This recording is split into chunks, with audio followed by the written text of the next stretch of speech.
let me welcome to the show. This is the youngest daughter of Eric Garner. Let me welcome Emerald Garner to the show. Welcome, Hello, welcome. hello. Speaking to the mic, young lady. How you doing? How are you? How are you?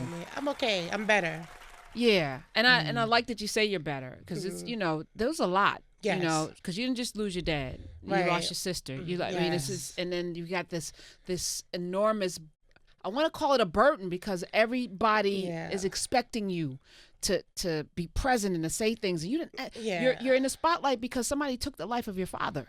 Right. And it was just like I say it was like a snowball effect, and it was just like it was just more and more and more, and then like I lost my father, and then turn around, lose my sister, and then now I'm a mother of 3 because I have my own daughter, and my sister had 2 kids, and I got the baby. He was 4 months, and I was working full time, and then I had to look for daycare, look for childcare, and look for this and do that, and it was just a whole lot. And like even down to a couple of days ago, I told Etan, I was like, whoa, I gotta take a step back because it's getting real, like with the kids and school and childcare and trying to be an activist, trying to work, trying to do everything. It was just a lot. I feel like I have like a whole book bag on my back of everything. There's no blueprint to activism. Yeah, it's really not. And everything you mentioned would be enough without all of the other Right, things. without So all of the everything, and we can people. understand that, but like having everything piled on top of that, that's a lot. That's It's a lot. a lot. Yeah. And I try to like, I try to like go to therapy. I have the kids in therapy and try to just find a resource, talk to people. And,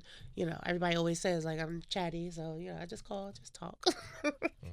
I talked to your grandma around the time that it happened, and I asked this question: Where do you remember where you were the day that you got the call?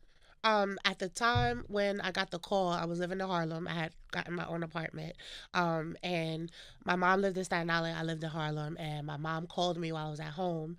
I was actually with one of my childhood friends. And it was me and her son, my daughter. We were in the house just hanging out. Super hot. So, we were just staying in the house. And then my mom called. And I was just like, we have asthma. So when you get the call, it's just like, oh, your father's not breathing. He's on his way to the emergency room. So it's like, okay, he's not breathing or he stopped breathing or what's the situation? She's like, I'll call you back and let you know. So I'm like, you call me back? Like, what happened? She's like, I don't know. I'm going to find out. So I was like, okay. So I told my friend, I was like, let me walk to the store, then I'm going to come back. So then I started getting worried because I'm calling my brother and nobody's answering. I'm calling, nobody's not answering the phone. So I come back in the house and I'm just like, you think I should just go? Like, I said, this one's different. Like, this is not just, oh, you had an asthma attack, going to the hospital. I'll call you when we get to the emergency room.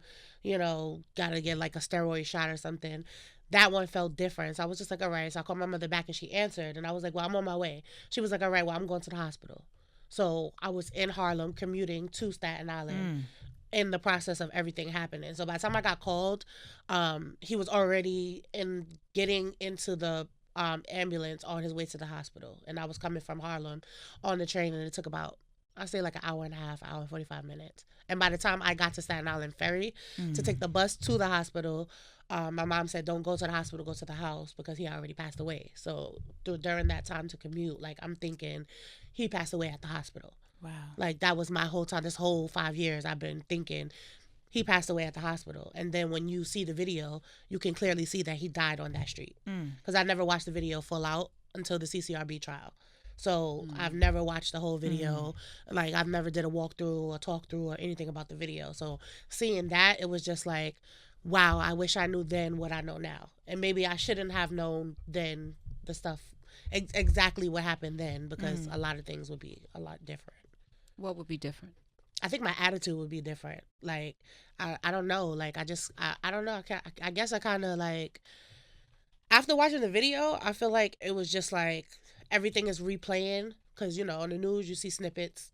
And when I would go speak at places, they would play little videos and clips, and I would walk out the room or, change the channel and stuff. But then to actually see it, like my whole attitude was super different about it. And I was just like, I was angry, I was mad, but it just accelerated. And I just like, it was like 5 years later, it was just like all of this happened. And then you're telling me nobody sees nothing wrong. Nobody seen nothing. You're telling me I'm not seeing what I saw. So like when the judge was like, I see that he did wrong and he should be fired. She made the recommendation. I was just like, finally, like somebody sees what I saw. Like, and this was Daniel Pantaleo. When Daniel Pantaleo was seen. The one officer found guilty in the CCRB trial. And I still feel like that's not enough. Absolutely. I still don't feel that's enough. Tell us something about your dad, Eric Garner, that we don't know. Give us a memory from childhood that would kind of, because I think a lot of times we don't have human.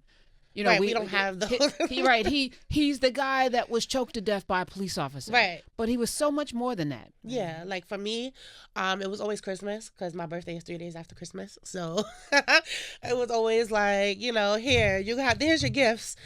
Pick and choose which ones you want to open on Christmas and which ones you want to open on your birthday, because that's it.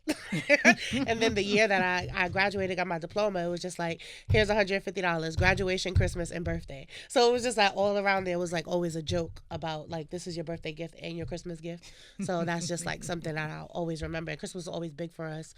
We always got a lot of gifts. We always saw a lot of stuff under the tree. Like, my favorite year was when we got a Susie stretch. That was my favorite year. Susie stretch? It's the doll that the head is plastic, but the body is like material, and you slip her on your hands and your feet, and you could do flips and stuff. I just remember that doll, and that was just like my favorite gift ever.